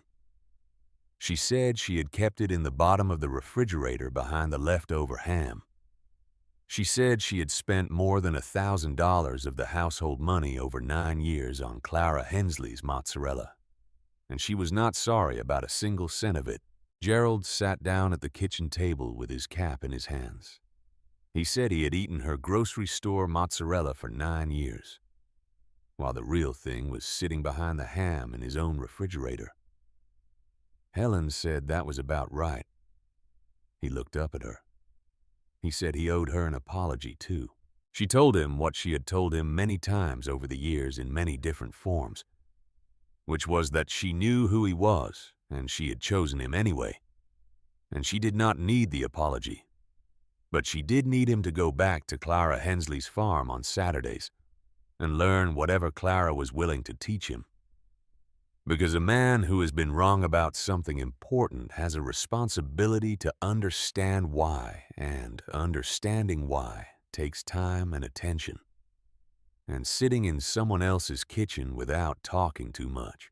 He went back on the following Saturday, and the Saturday after that, for the next several years until his health made the drives difficult. Gerald Tanner came to the Hensley farm on Saturday mornings and sat in the cheese room or walked the pasture or helped with fence work. And Clara taught him what she knew, not just about the cheese but about the whole philosophy of the thing.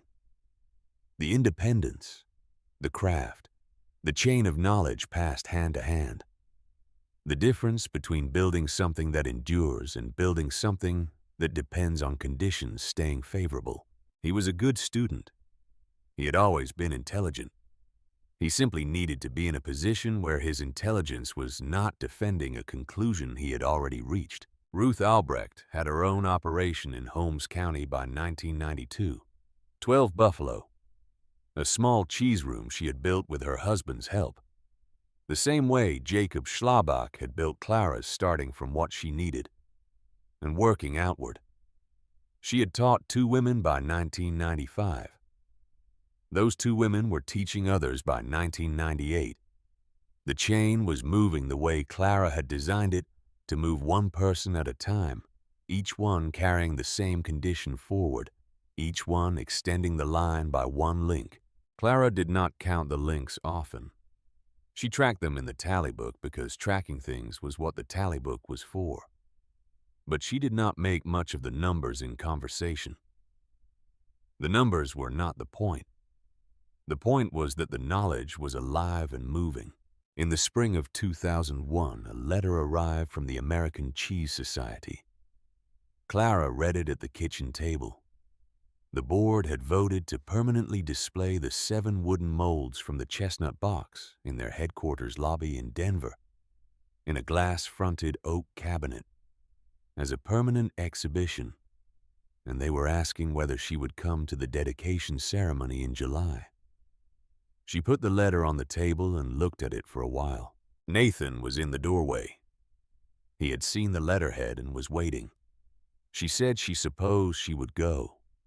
He said he would go with her. She said she had never been on an airplane. He said he knew. He said that was going to change in July. They flew to Denver on a Thursday. Nathan and his wife Sarah and their daughter Grace, who was 12 years old that summer, and had spent enough Saturday mornings in the cheese room to know how to stretch curd properly, and to understand that the wooden molds in the glass case were the reason for all of it. Clara sat by the window and watched Ohio become small and flat, and then become something else entirely, the land changing its shape and color as they moved west. And she thought about Rosa on the ship in 1898, the Atlantic crossing in steerage, nothing familiar in any direction, nothing to look at but water and the chestnut box in her hands. The ceremony was on a Friday afternoon. The lobby of the American Cheese Society headquarters held 240 people, cheesemakers and distributors and food writers and agricultural scholars and a few farmers who had driven or flown long distances to be there. The glass-fronted oak cabinet stood against the far wall with a small velvet cord in front of it. And inside the cabinet, the 7 molds carved in 1879 sat on a white cloth and looked exactly as they had always looked, small and simple and worn smooth by more than a century of purpose. Clara walked to the podium. She was 71 years old. Her hair was white.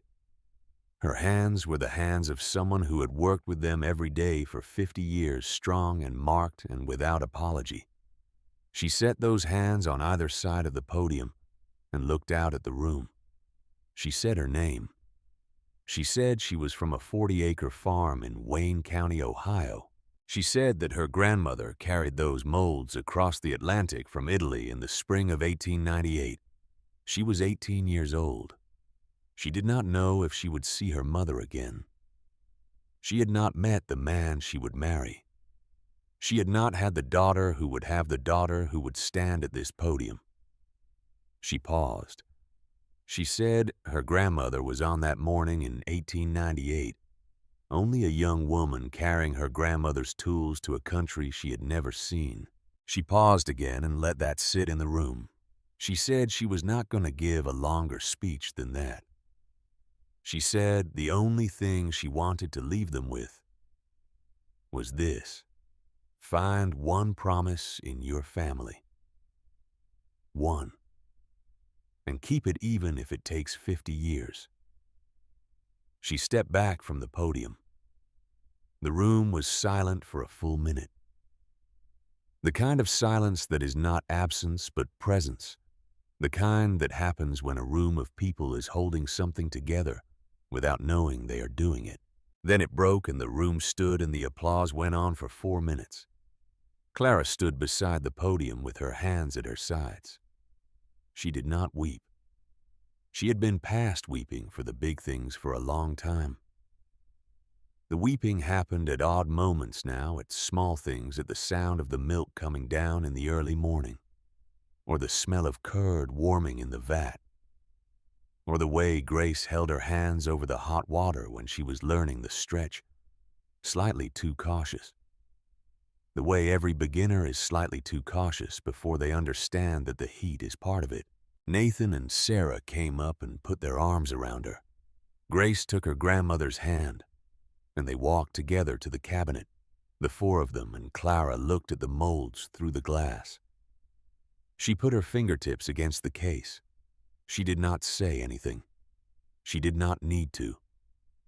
And then a hand touched her arm. Clara turned. Behind her stood a woman she had never seen before.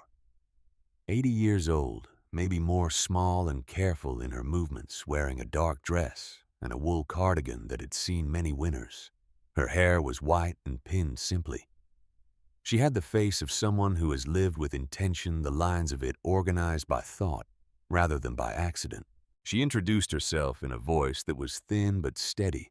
Her name was Frances Moretti. She was from Pittsburgh. She had driven from Pittsburgh that morning 7 hours because she had read about the ceremony in a Food Society newsletter. And she had known for a long time that someday there would be such a ceremony, and that when it happened, she would need to be there. Clara waited. Frances Moretti opened the small bag she was carrying and took out an envelope, old and carefully preserved, the kind of envelope that has been kept in a drawer and handled rarely because the person keeping it understood that some things need to be kept with intention. Inside the envelope was a photograph, black and white, printed on the kind of paper they used in the 1920s, slightly curled at the edges from age. Frances held it out to Clara. Clara took it. She looked at it. Two women standing in front of a clapboard house, a house Clara recognized as the house her grandmother had lived in from 1910 until 1962. The house that had been sold after Rosa's death and was now someone else's entirely. The women were standing close together, in the way of people who know each other well. One of them Clara had seen only in photographs, young and dark-haired, wearing an apron, and looking directly at the camera with the particular directness of someone who has nothing to hide and no reason to pretend. The other woman Clara did not recognize. On the back of the photograph, in handwriting that was not Rosa's, a date, June 1923, and two names, Rosa, Constance. Clara looked up. Frances said that the woman named Constance was her grandmother. She said Constance Moretti had come to America from the same region of Italy as Rosa DeLuca 5 years later, in 1903, and had settled in Pittsburgh where her husband's brother had work. She said Constance and Rosa had found each other the way Italian women found each other. In those years, through church, and through the particular longing of people who have left a country they loved and are trying to understand the country they have chosen. She said they had been friends for 40 years, from 1910 until Rosa moved away from the neighborhood in the 1950s. She said her grandmother had spoken of Rosa DeLuca more than almost anyone else in her life had spoken of her, with the specific affection reserved for people who have seen you clearly and liked what they saw. Clara's throat went tight. Frances reached back into the envelope and took out a folded piece of paper. She unfolded it carefully and held it out. It was a letter handwritten in Italian dated 1959. 3 years before Rosa died. Clara could not read all of it. The Italian was old and her grandmother's dialect was difficult, but she could read enough. Rosa had written to Constance about a granddaughter, about a girl in Wayne County named Clara, who had married a farmer named Robert and was running 40 acres of dairy with the particular quiet competence that Rosa said was in their blood. She had written that she was going to leave the girl the box. She had written that she believed the girl would know what the box meant when the time came, even if it took her a while to be ready. And then there was a line near the end of the letter that Clara read twice to make sure she had it right.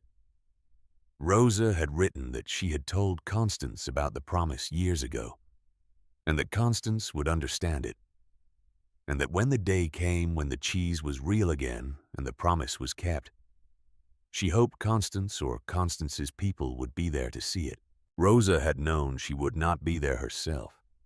She had been 79 years old when she wrote the letter. She had known her time was close, so she had written to her oldest friend, and she had asked her friend's family to carry the knowledge forward and to be present someday when the thing she had believed in arrived. Frances said her grandmother had kept that letter in a drawer for the rest of her life and had made Frances promise to keep it after Constance was gone. She said Constance had died in 1971, and Frances had kept the letter for 30 years and had been watching and waiting without knowing exactly what she was waiting for. Then she had read about the American Cheese Society ceremony and the molds from Wayne County, Ohio, and she had understood that this was what Constance had told her to wait for.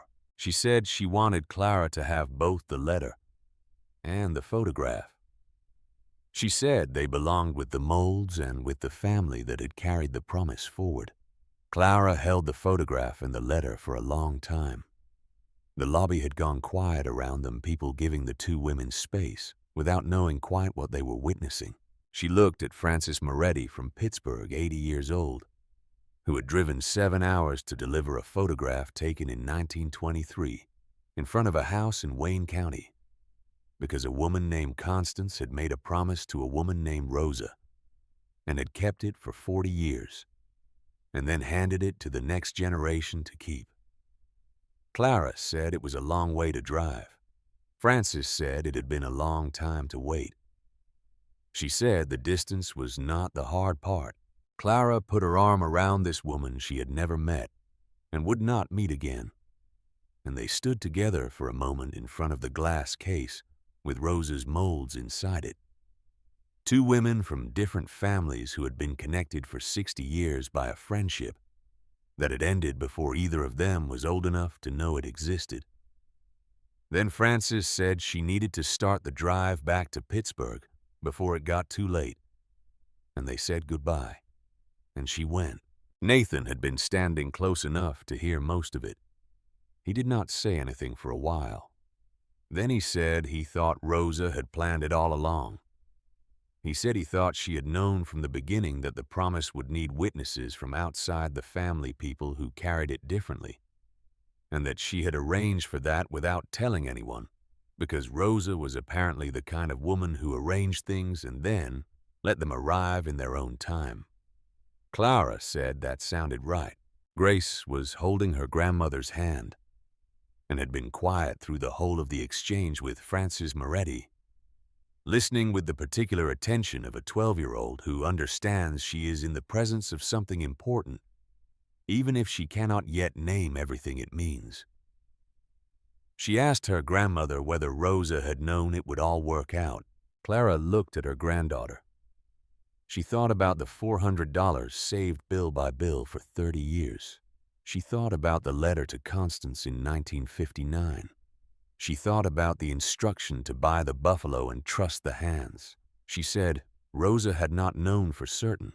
Nobody knows for certain, but she had believed clearly enough and prepared carefully enough and communicated broadly enough that she had given the thing every possible chance to become real.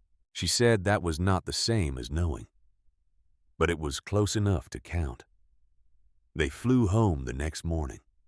Clara sat by the window again and watched the land come back, the flat particular green and brown of Ohio from the air, the grid of county roads and farm fields, and the small configurations of barns and silos that meant someone lived there and was working and had been working for a long time and intended to keep working. She ran the operation until 2005. She was 75 years old that spring, and her hands were slower than they had been, and her mornings started earlier because sleep came less easily, and she found she did not mind the extra dark hours before the milking, sitting at the oak table with the almanac and the tally book and the coffee. But she understood that the cheese room needed younger hands, and that Nathan was 50 years old and had been ready to take it for years, and had been waiting for her to say so. She said so in March of 2005. She sat across from him at the oak table and said she was handing him the keys to the cheese room, and that she would still do the morning milking as long as she was able, and that she expected to be consulted on decisions of significance, but that the daily operation was his. She said his grandmother Rosa had passed the recipe book to a granddaughter, and she was doing the same, that the forms were different, but the principle was identical. Nathan said he had been waiting for her to say that for 3 years. She said she knew. She said she had made him wait because she needed to be sure he was ready. Not just technically, but in the way that matters, which is the way you think about a thing. When you are alone with it in the early morning and nobody is watching. He said he had been thinking about it that way for a long time. She told him she knew that too. She said that was why she was handing him the keys today instead of next year. Ruth Albrecht came twice a week after that, driving over from Holmes County, helping with the morning milking when Clara's hands were slow, sitting in the cheese room during the long stretching sessions, keeping her company the way you keep company with someone who taught you something that mattered. They did not always talk. They had been working alongside each other long enough that the silence was comfortable. The particular comfortable silence of two people who have made the same thing many times together and do not need to explain it to each other anymore. Clara died in the early fall of 2014. She was 84 years old. She died in the house that had belonged to Robert's grandfather, in the bed she had shared with Robert for 26 years with Nathan in the room. She was buried in the Worcester Lutheran Cemetery beside Robert. The stone reads her name and the years she lived and one line at the bottom. She kept the promise. No explanation. No elaboration. Anyone who needed to know what promise would have to learn the story. And learning the story was the point. The farm continued. Nathan ran the cheese room with the same discipline and care his mother had built into it. The same twice daily milking. The same 92 degrees for the culture. The same hot water for the stretch. The same molds set on the same tables. Jacob Schlabach had built in 1981. The Casa Duquesne contract, renewed every 5 years since 1986, was renewed again. The accounts in Cleveland that Vincent Caruso had started continued through his son, who had taken over the restaurant in 1998 and understood exactly what he had inherited. Ruth Albrecht's chain had extended to 9 women by the time Clara died. 2 of them had operations in neighboring counties. 3 more had spread further east into the state. The others were scattered, one in western Pennsylvania, one in upstate New York, one in Vermont where William Pratt had once kept his herd on land that was now someone else's, though the knowledge Pratt had carried was still alive in different hands. Gerald Tanner died in 2006. His obituary in the Worcester Daily Record mentioned his 21 years as county agricultural extension agent and listed several local organizations he had served, and at the end added that he had been a long-standing friend of the Hensley family. It was a short line. It covered a lot of ground. Helen Tanner outlived him by 6 years. She came to the farm a few times after Gerald was gone, sitting with Clara at the oak table in the way they had been sitting at tables together since they were girls. And in 2008, when Clara was 78, Helen told her that she had not regretted a single pound of cheese she had bought over the years, not the first pound in April of 1979, or any of the hundreds of pounds in the years after. She said the cheese had been the best part of her Sundays for 30 years, and she was grateful for every one of them. Clara told her the first pound had always meant the most. Helen said she supposed that was true of most things. Edmund Grayson retired in 1992 and moved to a smaller house in Worcester and lived quietly until his death in 2003. He had a photograph on the wall of his study that his wife had taken a photograph of the cheese room in the Hensley basement from a visit he had made in 1988. The white walls and the stainless vats and the wooden stretching tables and the glass case with the molds on the wall above. He had asked for and received permission to take one photograph, and he had kept it on the wall for 15 years because he said it reminded him of the most important decision he had made in 30 years of banking, which was to pick up a phone in the spring of 1980 and tell a regional vice president that some things are not about the numbers. The 7 wooden molds are still in Denver. In the lobby of the American Cheese Society headquarters in the glass-fronted oak cabinet where they were placed in July of 2001. Beside them now is a framed photograph, a copy of the one Francis Moretti drove 7 hours to deliver. Two women standing in front of a clapboard house in Wayne County, Ohio in June of 1923. Rosa, Constance. The names written on the back in handwriting that has been photographed and preserved, so it does not have to be handled anymore. If you go to Denver and stand in front of that cabinet and look at the photograph, and look at the molds beside it, you are looking at the distance between 1879 and today, and the distance between Italy and Ohio, and the distance between a promise made on a ship crossing the Atlantic and the promise kept on a farm in Wayne County by a woman who opened a box she was not quite ready to open on a December night because her mother had a clear moment and used it to ask the right question. The thing about a promise like that is that it does not require you to be extraordinary. It requires you to be consistent. It requires you to keep doing the work on the mornings when no one is watching, and the numbers have not yet proven you right. And the people whose opinion you respect are telling you quietly and not unkindly that you are probably wrong. It requires you to stay at the table and stretch the curd and heat the water to 92 degrees and trust that the thing you learned from someone who learned it in a stone farmhouse in Italy before anyone thought to write it down, is worth the trust you are placing in it. Clara Hensley did not think of herself as a remarkable woman. She thought of herself as a woman who had been given a clear set of instructions by someone who loved her and had prepared carefully and believed completely. And she had followed those instructions because not following them would have required her to decide that Rosa was wrong, and she had never been able to make herself believe that. The farm is still there. The cheese room is still in the basement. The tally books are in the drawer beside the stove, the later ones in Nathan's handwriting now, the earlier ones in Clara's small, precise hand, the numbers running back 40 years. On some Saturday mornings, if you were there, you would see the same thing.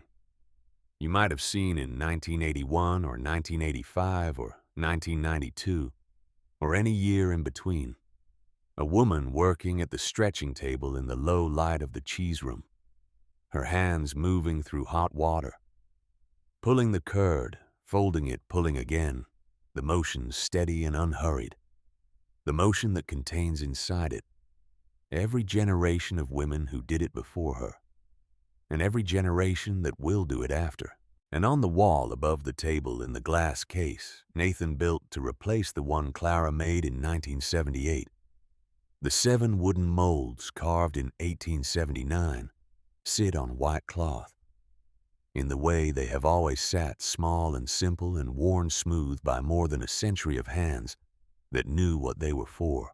Not used for cheese, used for memory, used for the reason you do the work even when the work is hard, and the county is laughing and the bank is asking questions you do not have comfortable answers to. Used for the reminder that the most important things a careful person does are almost always invisible to the room until the moment they are not.